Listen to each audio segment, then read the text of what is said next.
Moi, je m'appelle Audrey Pulvar.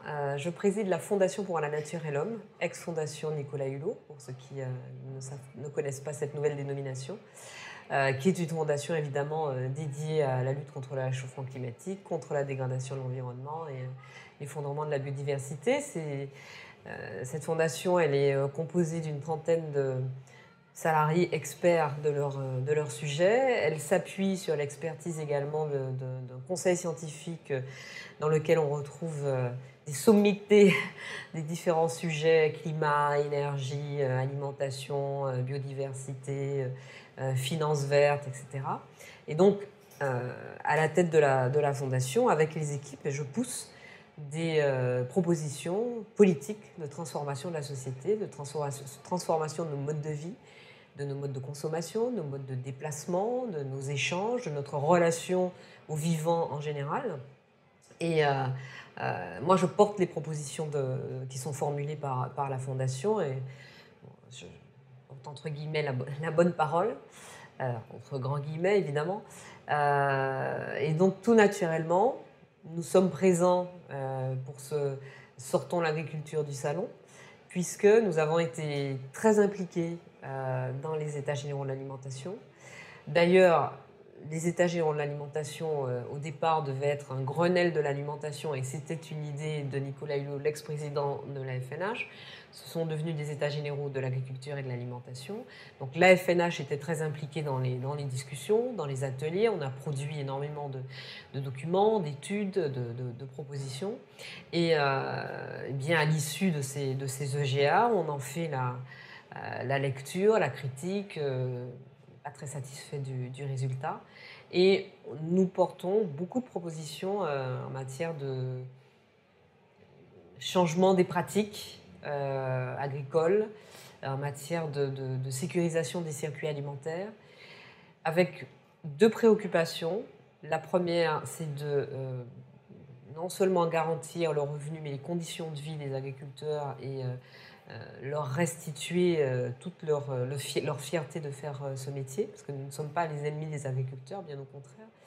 Et puis la deuxième préoccupation, c'est de rétablir la confiance entre consommateurs et agriculteurs. Où est-ce que ça résiste et quels sont les freins que nous rencontrons? Ça résiste partout, puisque, en tout cas, à la Fondation, nous portons une vision transversale des solutions à mettre en œuvre pour lutter contre le réchauffement climatique et pour la préservation de l'environnement et de la biodiversité.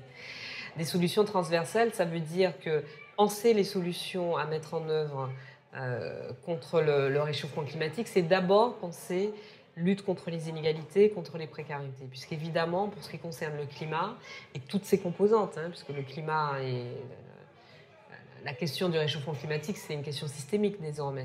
Elle ne concerne pas que les ours blancs, que les grands gorilles ou que la pollution de l'eau. C'est quelque chose de beaucoup plus systémique et beaucoup plus global que tout ça.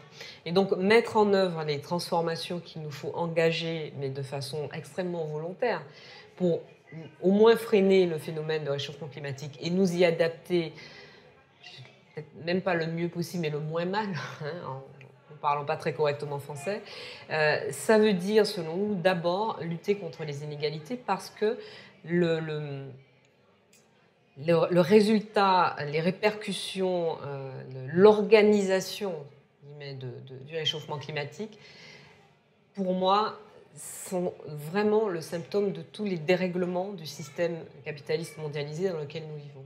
C'est-à-dire que plus vous êtes à l'échelle d'un pays ou à l'échelle d'un individu ou d'un groupe d'individus, plus vous êtes aisé, riche, fortuné, plus vous avez des moyens de consommer, de détruire, parce que cette consommation entraîne souvent de la destruction, mais plus vous êtes résilient face aux effets du réchauffement climatique, et donc vous avez assez peu d'intérêt à ce que ça change.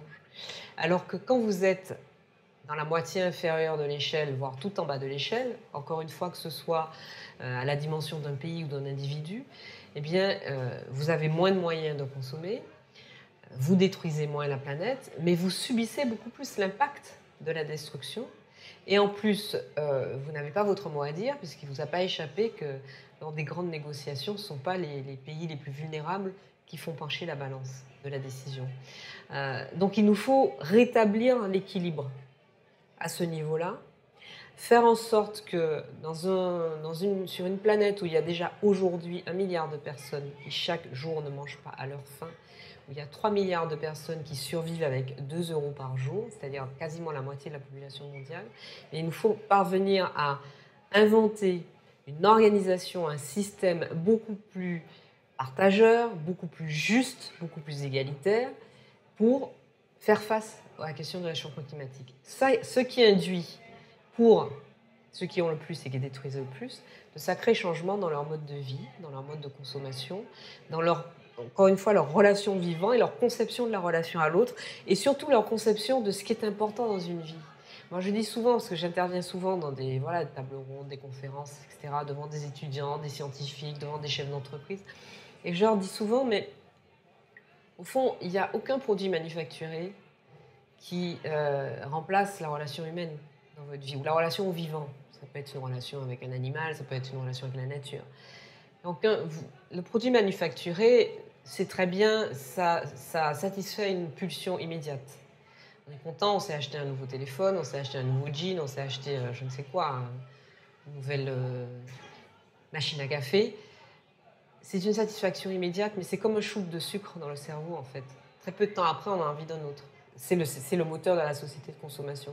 Mais ça ne remplace pas la relation, ça ne remplace pas l'échange d'idées, ça ne remplace pas la construction poétique et la rencontre avec l'autre. Or, pour lutter contre le réchauffement climatique, pour mettre en place ce monde qui n'est pas, selon moi, qu'une utopie, mais qui peut être une réalité, qui existe déjà dans certaines sociétés, il nous faut penser peut-être à mettre autre chose dans nos vies que des produits de consommation courante. Et puis évidemment, parce qu'il ne s'agit pas, moi je ne suis pas en train de dire il faut arrêter de consommer, il ne faut pas décroître, il faut juste consommer différemment et peut-être croître différemment, encore une fois en mettant autre chose comme sens dans nos vies. Il y a des sociétés dans lesquelles ça existe déjà. Souvent dans les sociétés des pays dits sous-développés, se développe ce qu'on appelle, nous, pays développés, une économie informelle. Ce n'est pas une économie informelle, c'est une économie relationnelle qui fait avec la pénurie et qui parie beaucoup plus sur l'humain et sur la relation à l'autre que sur le profit capitaliste. Eh bien, je crois que nous avons à apprendre de ces sociétés-là parce que si nous voulons faire face aux défis du réchauffement climatique, que ce soit en matière d'alimentation, d'agriculture, de transport, de mobilité, de sources d'énergie que nous utilisons, eh bien, nous ne pouvons pas faire l'économie de l'expérience de la sobriété. Et encore une fois, la sobriété, ce n'est pas de la décroissance. C'est mettre autre chose dans sa vie, réorienter ses priorités dans sa vie et se contenter d'un peu moins. Pas se contenter de peu, se contenter d'un peu moins quand on a déjà beaucoup. Pour que celui qui a peu ait un petit peu plus, sans pour autant que le climat se dérègle de façon encore plus dramatique. Je prends quelques exemples concrets, donc effectivement, de mon discours. Et à la Fondation, on a plusieurs programmes qui, concrètement, essaient de mettre en œuvre cette transition, non seulement transversale, mais en plus fondée sur la relation à l'autre et sur la relation au vivant. Je ne vais pas vous prendre tous les programmes, mais je pense à 2 ou 3 choses. Par exemple, nous avons créé il y a 2 ans une garantie, non pas un label, une garantie Mon Resto Responsable. On n'est pas les seuls à l'avoir fait, mais la nôtre s'appelle comme ça. Et l'idée, c'est d'aider les restaurateurs de restauration collective. L'idée, c'est d'aider les restaurateurs de restauration collective, cantines, crèches, lycées, prisons, hôpitaux, grandes administrations, restaurants d'entreprise. C'est 3,5 milliards de repas par an en France, la restauration collective. L'idée, c'est de les aider à passer du système dans lequel la plupart sont aujourd'hui, c'est-à-dire un système d'approvisionnement avec des marchandises industrielles déjà préparées. Vous avez juste des poches à mettre à chauffer au micro-ondes ou à mettre à bouillir et puis ensuite découper et verser dans une assiette. À un système où ils se réapproprient leur métier, qui est de créer des repas, en s'approvisionnant auprès de producteurs locaux, bio ou agriculture durable, et évidemment de saison. C'est un cercle vertueux. On prend le restaurateur là où il est. On ne dit pas ça, ce que vous faites n'est pas bien. On prend le restaurateur là où il est. Il a un certain nombre d'indicateurs qui lui sont fournis et sur lesquels il sera évalué. On le fait discuter avec ce qu'on appelle les convives, c'est-à-dire les gens qui mangent dans son restaurant. On implique aussi les élus locaux. On implique évidemment les producteurs locaux pour mettre en place un circuit qui permette d'approvisionner ce restaurant collectif en produits locaux. Donc, c'est évidemment très bénéfique pour les producteurs bio ou agriculture durable du coin. Les convives sont ravis parce qu'ils mangent des repas de meilleure qualité et qu'en plus, ils ont la sensation de participer à l'élaboration de ces repas. Les employés du restaurant collectif sont ravis parce qu'ils se réapproprient de la matière. Ils recommencent à manipuler. Ils créent des recettes. Ils créent des repas. Ils mangent les repas qu'ils servent à leurs convives quand même. Ils savent savoir de quoi ils parlent. Et les restaurateurs en général sont ravis. Ça ne coûte pas particulièrement plus cher. Pourquoi? Parce qu'il y a moins de gaspillage. Et qu'en plus, je vais vous prendre un exemple très simple que m'a pris un restaurateur une fois. Il m'a dit, mais vous savez, moi, au lieu de mettre un steak de 150 grammes d'une viande de mauvaise qualité dans l'assiette, je mets un steak de 120 grammes, ça me coûte le même prix, mais de 120 grammes de bonne qualité. Le convive est content, il y a moins de gaspillage, et j'ai fait travailler un producteur bio ou agriculture durable. Ça, c'est un exemple. Bon, on en a plein d'autres. Je pense au programme Génération Climat, qui est un programme avec lequel nous soutenons des initiatives prises par des jeunes qui s'impliquent dans la sauvegarde du climat. Et le principe de Génération Climat, c'est qu'il faut que le projet concerne soit une collaboration nord-sud, soit une collaboration intra-européenne entre différentes générations. L'idée étant de promouvoir soit au niveau national l'économie circulaire, soit la coopération internationale. Voilà la relation avec l'autre qui est... On n'est pas des anges. Les gens veulent gagner leur vie, et tant mieux, mais avec une philosophie peut-être moins prédatrice que celle du court terme du capitalisme. Tout à l'heure, vous me disiez la relation à l'autre, à la spiritualité, ont été décorrélées de l'action politique. C'est vrai, et c'est dommage. Mais ce que je dis souvent, quand j'interviens notamment auprès de jeunes, c'est que le système tel que nous le connaissons aujourd'hui, système prédateur, égoïste, uniquement tourné vers le profit, ben on a déjà essayé. Ça fait 200 ans qu'on essaye. Et si ça marchait, on ne serait pas là pour en parler.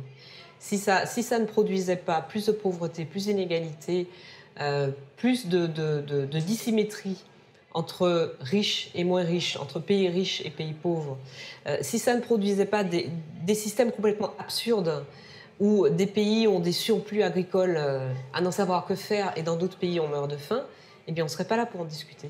Donc peut-être qu'on peut essayer autre chose. Je n'ai pas l'impression de vouloir faire la révolution. Je demande juste qu'on mette un peu de cohérence dans nos actions politiques. Parce qu'aujourd'hui, on est dans une situation qui n'est plus seulement une question de changement climatique, on est dans une situation d'urgence climatique. Donc les solutions, les collections de solutions, c'est bien, mais il nous faut plus que ça, il nous faut de la transformation.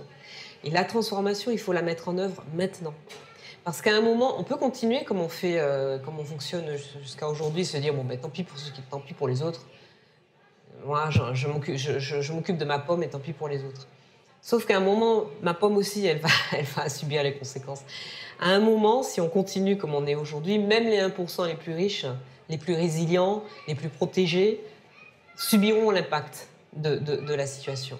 Donc je crois qu'on a un peu tous intérêt à réfléchir à un monde différent, mais en tout cas, c'est l'utopie qui me porte tous les jours.